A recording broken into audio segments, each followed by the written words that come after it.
Good morning students. आप सभी का स्वागत है फिर से एक बार चौधरी क्लासेस में।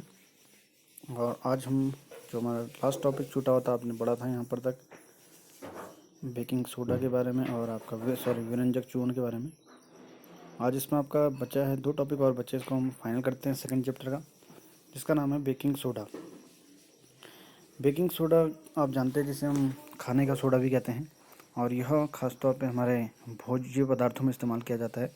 जैसा आपको दिखाई दे रहा है कि बेकिंग सोडा का उपयोग आमतौर पर रसोई घर में स्वादिष्ट खस्ता, पकौड़े आदि बनाने के लिए किया जाता है। कभी कभी इसका उपयोग खाने की शीघ्रता को पकाने के लिए भी किया जाता है। आपने देखा होगा जब हम जो हमारे जो भी भोज्य पदार्थ पकने में टाइम लगाते हैं उसमें भी हम इसका यूज करते हैं।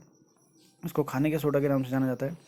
इस यौगिक का रासायनिक नाम जो है सोडियम हाइड्रोजन कार्बोनेट, यानी इसका फॉर्मूला होता है NaHCO3।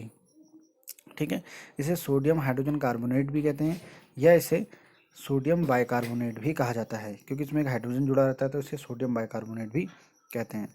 और इसको बनाने के लिए सोडियम क्लोराइड को एक मूल पदार्थ के रूप में जाना जाता है। जिससे आपको समीकरण दिख रही है NaCl plus H2O plus CO2 plus NH3। 4 चीज़ें इसमें मिल रखी हैं, NaCl, H2O, CO2 और प्लस NH3 आपको दिखाई दे रहा है। तो इससे बन जाता है हमारा अमोनियम क्लोराइड NH4Cl और साथ में बनता है NaHCO3। तो ये आपके बनने की प्रक्रिया है जो हमारी NaHCO3 होती है, सोडियम बाइकार्बोनेट। लेकिन ध्यान दीजिए, एक क्रियाकलाप यानी कि क्या सोडियम हाइड्रोजन कार्बोनेट के pH मान की जांच की थी। क्या आप सहसंबंध स्थापित कर सकते हैं कि इसको अम्ल को उदासीन करने में किया जाता है। यह एक दुर्बल असंक्षारक क्षारीय लवण है। खाना पकाते समय इसे गर्म करने पर निम्न क्रिया होती है। जब हम खाने में इसको डालते हैं सोडियम बाइकार्बोनेट को, तो यह क्या करता है, सोडियम कार्बोनेट में बदल जाता है और इसमें से पानी यानी जल और कार्बन डाइऑक्साइड इसमें रिलीज होती है।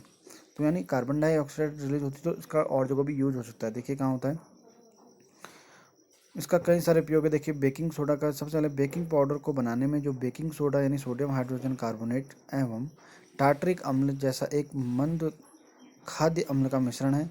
जबकि बेकिंग पाउडर को गर्म किया जाता है तो जल मिलाया जाता है तो निम्न अभिक्रिया होती है। आपने पहले देख लिया, NaCO3 को तो करते कार्बन डाइऑक्साइड हमेशा रिलीज होती है जी, किसी भी अम्ल के साथ क्रिया करते हैं तो उसको। ठीक है, ओके। दूसरी बात, इस अभिक्रिया से उत्पन्न कार्बन डाइऑक्साइड द्वारा पाव रोटी या केक में खमीर उठाया जा सकता है। आपने देखा होगा जब केक बनाया जाता है तो वहाँ पर भी बेकिंग सोडा का यूज किया जाता है। जैसे हमारे ब्रेड बनते हैं और भी कई सारी चीज़ें बनती हैं तो उसमें हमारा क्या होता है, ये बेकिंग सोडा और ये सारी चीज़ें बनती हैं। बेकिंग सोडा से हम क्या करते हैं, इसको मुलायम और स्पंजी बनाते हैं। सोडियम हाइड्रोजन कार्बोनेट एक एंटी एसिड का भी संघटक है, ध्यान देना। ये एक एंटी एसिड, जैसे आपने मैग्नीशियम हाइड्रोक्साइड देखा था, एक एंटी एसिड। जब हमारे पेट में एसिडिटी हो जाती है तो उसको करने के लिए हम एंटासिड का यूज करते हैं। तो एक एंटासिड का काम भी कम करता है।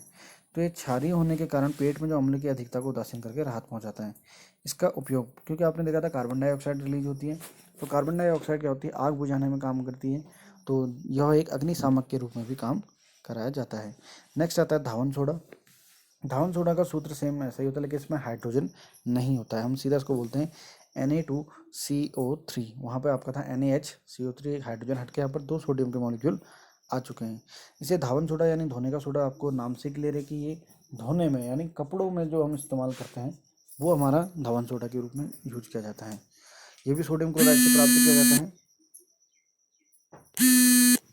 ये भी सोडियम क्लोराइड से प्राप्त किया जाता है। और बात करते हैं इसमें सबसे पहले देखिए Na2CO3 प्लस 10H2, यानी 10 वाटर के मॉलिक्यूल होते हैं इसमें, यानी जल के मॉलिक्यूल होते हैं। तो सीधा सूत्र बन जाता है इसका, सीधा Na2CO3 डॉट 10H2। और 10H2 का मतलब यहाँ पर होता है कि आपका जो होता है डेकाहाइड्रेट, इसको हम बोलते हैं। यानी 10 के लिए हमेशा डेका आता है तो हम डेकाहाइड्रेट भी कहते हैं। धोने के सोडे के उपयोग क्या होते हैं, तो डेकाहाइड्रेट का मीन्स मैंने आपको बताया कि 10 वाटर के मॉलिक्यूल यानी 10 जल के अणु होंगे इसमें। और आपको इसमें जैसे दिखाई दे रहा है Na2CO3 plus 10H2O, Na2CO3 dot 10H2, यानी इसको आप अगर लर्न भी करेंगे तो डायरेक्टली आप डॉट लगा देंगे, आपका 10H2 हो जाएगा। अब देखिए कहाँ कहाँ इसका यूज होता है, उपयोग। धोने के सोडे के उपयोग, सबसे पहले सोडियम कार्बोनेट का उपयोग कांच, साबुन और कागज़ के उद्योगों में होता है, यानी जो हम हमारा कागज़ यानी लुगदी जहाँ बनती है कागज़ के लिए, और दूसरा कांच बनाने के लिए, और साबुन। साबुन के उपयोग में सबसे ज़्यादा धान सोडे का उपयोग किया जाता है। इसका उपयोग बोरेक्स जैसे सोडियम यौगिकों के उत्पादन में होता है। बोरेक्स आप जानते हो, कम जो कैरम बोर्ड में हम लोग पाउडर डालते हैं वो हमारा बोरेक्स होता है, ठीक है। सोडियम कार्बोनेट का उपयोग घरों में साफ़ सफाई के लिए होता है, जो हम साफ़ सफाई करते हैं उसके लिए इसका इस्तेमाल किया जाता है। और इसके अलावा जल की स्थायी कठोरता बहुत इंपॉर्टेंट पॉइंट है कि जल में जो कठोरता होती है, जो कठोर जल होता है ना, बहुत वाटर जिसे हम हार्ड कहते हैं एक तरीके से, उसकी कठोरता को हटाने के लिए इसका उपयोग किया जाता है, यानी जल की कठोरता को हटाने में इसका उपयोग किया जाता है। बात करते हैं नेक्स्ट, इसके बाद हम हमारा एक लास्ट टॉपिक बचा हुआ है इसमें, एक दूसरा इसमें आता है कि शुष्क दिखने वाले जो भी हमारे क्रिस्टल होते हैं, यानी जो लवण होते हैं, वो वास्तव में शुष्क हैं या नहीं है, ठीक है। तो जैसे देखिए इसमें देखा रखा है, शुष्क दिखने वाले कॉपर सल्फेट क्रिस्टलों में क्रिस्टलन का जल होता है। जब हम उस क्रिस्टल को गर्म करते हैं तो यह जल हट जाता है और ये लवण का रंग श्वेत हो जाता है। यदि आप क्रिस्टल को पुनः जल में भिगोते हैं तो क्रिस्टल का नीला रंग वापस आ जाता है। लवण के एक सूत्री इकाई में जल के निश्चित अणुओं की संख्या को क्रिस्टलन का जल कहते हैं। ये देखो हाईलाइट यानी मोटे वर्ड्स में लिखा गया है, इसको आप नोट कर लेंगे। क्रिस्टलन का जल यानी इसमें मॉलिक्यूल होता है, जैसे आपने डेकाहाइड्रेट देखा था ना, 10 मॉलिक्यूल थे उसमें सोडियम कार्बोनेट में, सेम यहाँ पर ही आप देख रहे हो। कॉपर सल्फेट का भी जो जलीय सूत्र था देखो CuSO4.5H2 इसमें लिखा हुआ है, ठीक है। इसी तरीके से सोडियम कार्बोनेट में भी आप देख रहे हो Na2CO3.10H2O, ठीक है। तो इसमें कहीं ना कहीं क्या होता है, जल के अणु होते हैं। अब एक नई चीज़ आती है जिसे बोलते हैं जिप्सम। जिप्सम एक अन्य लवण है जिसमें आपके क्या बोल सकते हैं इसको, जिप्सम में हमारा क्रिस्टलन का जल होता है और इसमें क्रिस्टलन के जल के 2 अणु होते हैं। इसका रासायनिक सूत्र होता है CaSO4.2H2O। ये हमारा क्या होता है, जिप्सम।